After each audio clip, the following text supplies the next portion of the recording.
Hi everyone, I'm Anasuya Basil, and I would love to share with you today the Eating for Health model. So let me share my PowerPoints with you.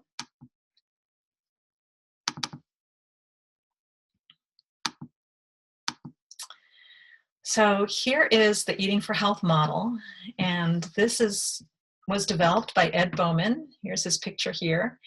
He is the founder of Bauman College, and I started studying with him in 1998, and I have just really come to appreciate so much the Eating for Health model and all that it does for us.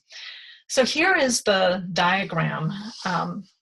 Dr. Bauman created this as a response to the food pyramid made by the USDA, or now it's called My Plate. And this is an improvement over that because it's really asking what is the most nutritious diet that'll feed my body so that I can be the most vital, healthy person I can be. And when you look at this, you see at the very center are the seeds and oils, and this is the fats. So fat is quite central. It's really important. We have essential fats that we really can't function without. So we include fats from a variety of sources. Well, it's from well-raised animals like butter and eggs, or from coconuts, seeds, nuts, avocados, etc.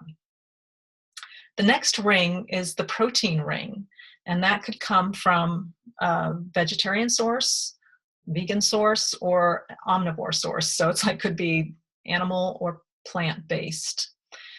And just to say that this whole model is very non-dogmatic. We're not gonna, it's up to you to make your choice about whether you want to be a vegan, vegetarian, or an omnivore. But whatever path you choose, just make sure that your sources are clean from well-raised places, and that you're eating in a way that works for your individual body. So the next ring is spices, nutritional yeast, algae, seaweed. These are all examples of booster foods. This is a really special food group in the Eating for Health model. They're the foods that boost your nutritional density of each meal that you have, and they're used like condiments. We think of spices as a little sprinkle, but when you think that cinnamon helps balance blood sugar, or turmeric is anti-inflammatory, or ginger really helps ease stomach digestive issues, you can see that you can use spices to have much stronger health effects. So why not put a half a teaspoon, or maybe even a whole teaspoon of cinnamon on your oatmeal? And then nutritional yeast is a cheesy flavor that has a lot of B vitamins. Algae doesn't sound appetizing, but you just use a small amount and you put it in a smoothie. You don't taste it very much, but it brings you a lot of minerals that help you feel more relaxed and alert at the same time. And then seaweed also similarly brings you a lot of minerals. Then the next ring is basically the produce. On the left-hand side, you see leafy vegetables and crunchy vegetables. Leafy vegetables are so important to us that they get their own category. That's the chard, the collards, the spinach, the kale. It's great to have those often.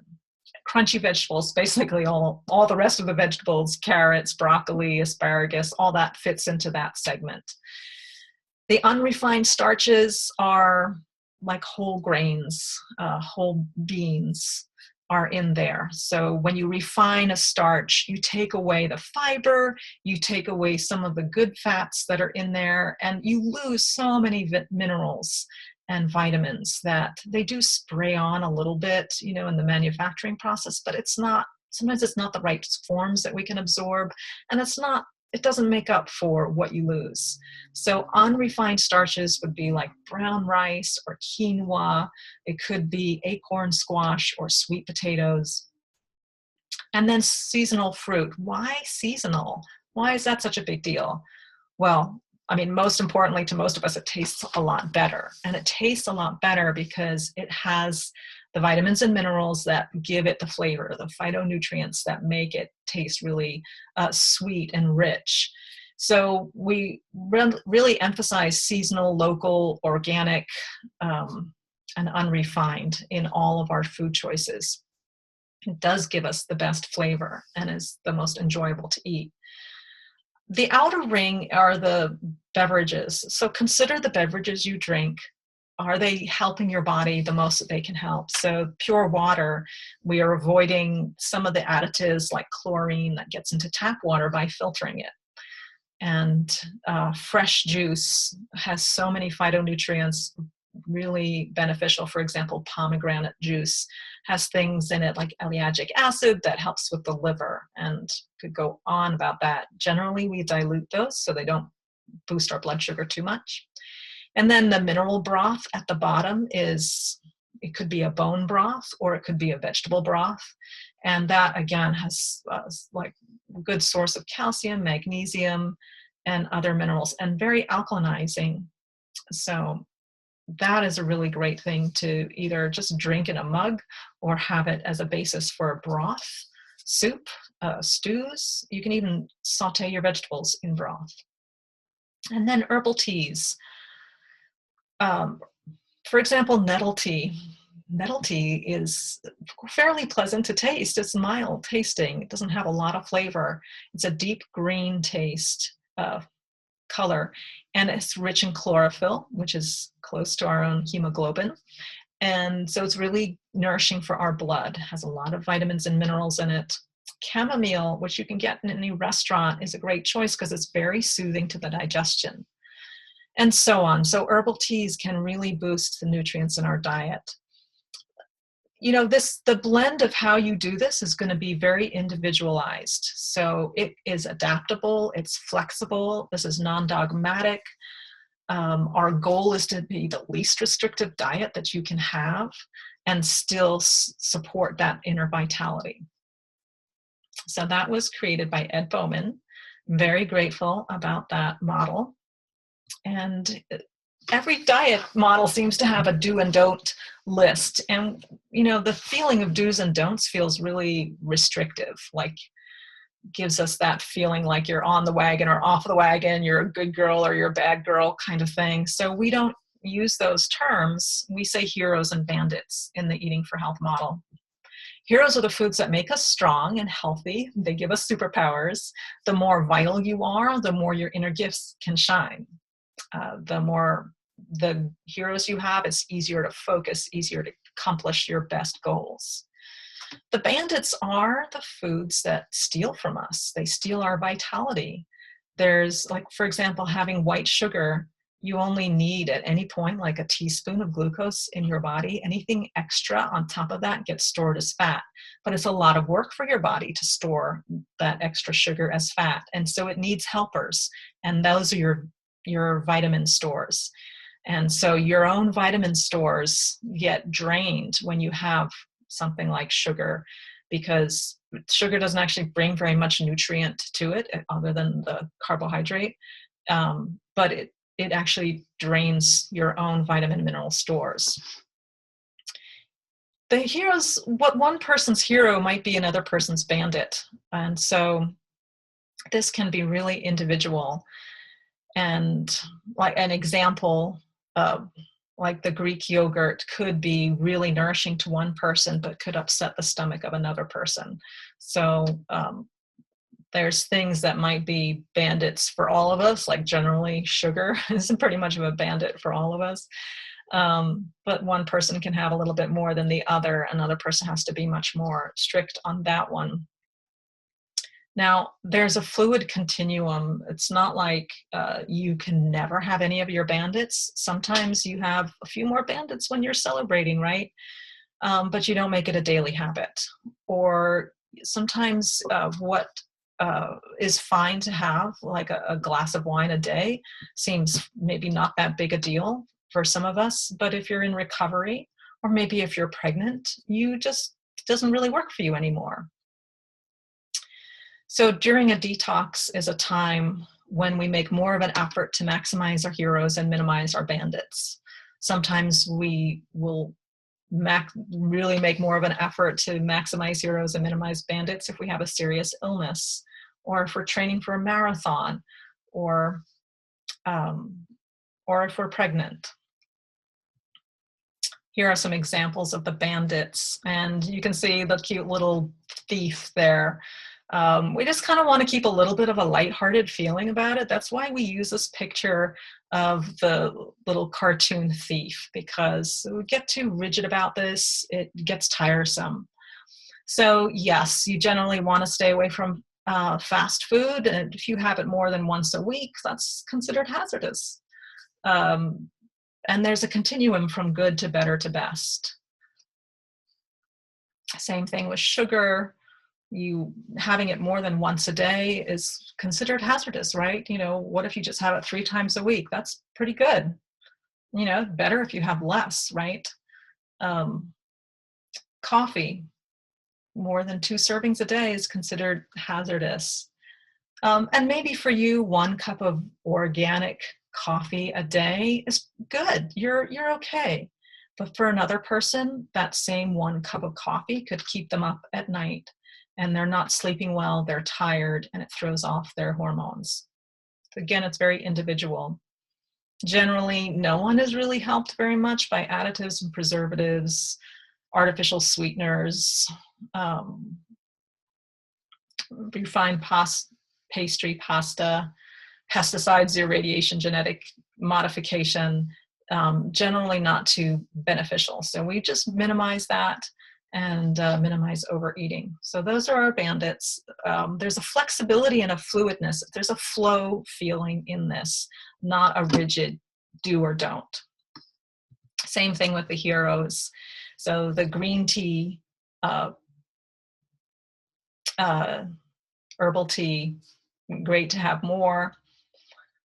Good to have more lean, clean proteins, whether it's from a plant or animal source. Clean meaning that if you're having organic beans rather than beans sprayed with pesticides, or you're having a pasture-raised chicken, those pasture-raised animals have more of the beneficial essential fatty acids in them than the ones that were factory-raised.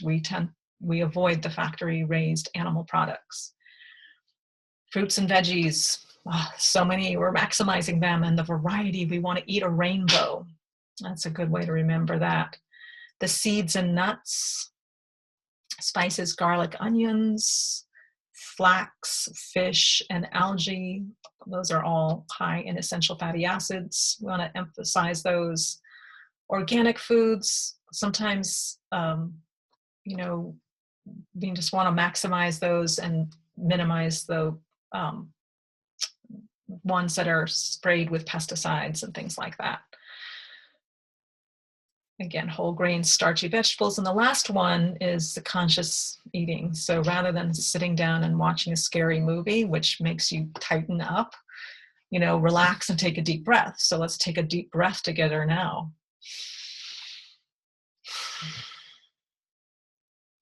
And as you take a deep breath, you notice your belly starts to relax. And when your belly is nice and soft and relaxed when you eat, then you secrete more digestive juices. You better digest your food. You get more vitamins and minerals out of it. It doesn't really help if you're eating like this great nutrient diet, but you're eating it in the car on the way to work when you're like tense. You can't help but be tense when you drive. So just really eat in a setting where your belly can be relaxed. You'll get a lot more nutrients out of that diet.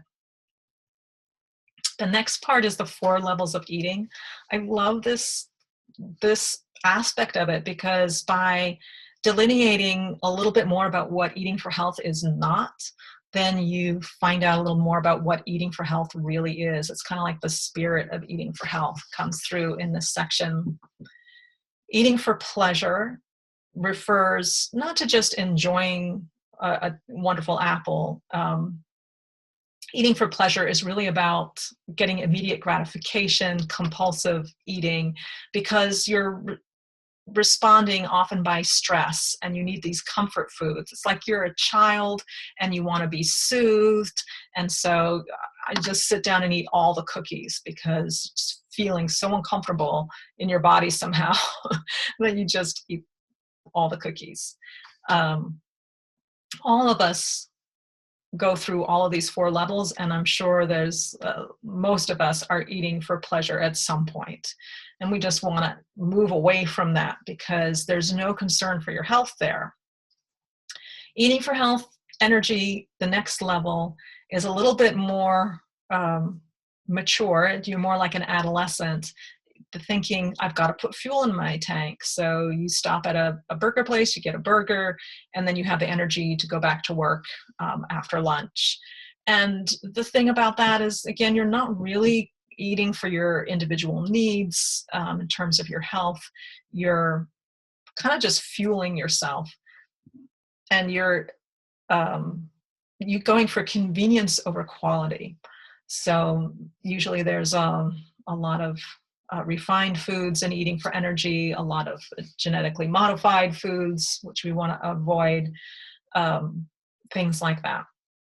Eating for recovery is more adult. You start to take responsibility for your health by the way that you're eating. So it's a really good step in the right direction. It's often a regime, a diet, and it's much better because like you are starting to really see a connection between how you eat and how your body feels. But sometimes it can be just too rigid and too judgmental. And when things are really rigid and really judgmental, like after a while, like some part of you starts to rebel. You get sick of it. So it can really seesaw between being on the wagon and off the wagon. Like you're on a diet, you're losing weight, and you're being really good, really strict, and then something happens and you're just like, oh, to hell with it. I'm going back to eating for pleasure. And then you feel, oh, I've messed it up. I don't know if I can get back on it. It was so hard being on it. I just feels like this huge leap to get back on my diet. Oh, I just don't think I can do it. So it's hard to really sustain it. If you want to have a sustainable, healthy lifestyle and diet, the eating for health requires a little bit more maturity, right? But it's more fun in a way. There's this spirit of adventure. There's a spirit of exploration because you're developing your body awareness and really starting to understand how you as an individual respond to different foods. Some people can do really well on a pretty high carb diet, but other people do terribly and they do better on a low carbohydrate diet. Well, you kind of have to experiment with yourself to find out. In eating for health, we put the value on vitality. So we know, like, if we eat the plate of donuts, that's going to really block our vitality. So even though maybe the taste might feel good temporarily, we go, you know what? I love feeling vital. I love the way I feel when I'm feeling energized and my moods are balanced. So that's my value. And that's what keeps me like making better choices. We're always learning in the eating for health, experimenting with different foods, trying different cuisines. And it's like you get a wider repertoire of what you can do. So it's so much easier to shift, to adapt to your needs. What kind of diet supported you when you were 20 years old? When you get pregnant at 30, you're going to need something else. And then when you go through menopause, you might need to shift and adapt again. But you have this like fluidity in the way that you eat, in the way that you understand your body and how it does well or does not do well with certain foods. And you have a lot of forgiveness for yourself for any kind of mistakes that you make. You have a lot of compassion and you just go, okay, I'll do better next time.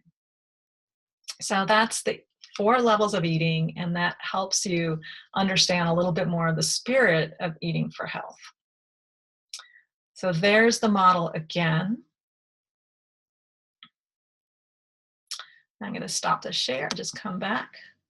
And I just want to thank you so much for listening. I have found this eating for health model super helpful, and it's really in the background of everything I do. I might not always talk about it, But this is really the basis of my approach to diet and lifestyle and feeling healthy. So I hope you'll join me in this great adventure.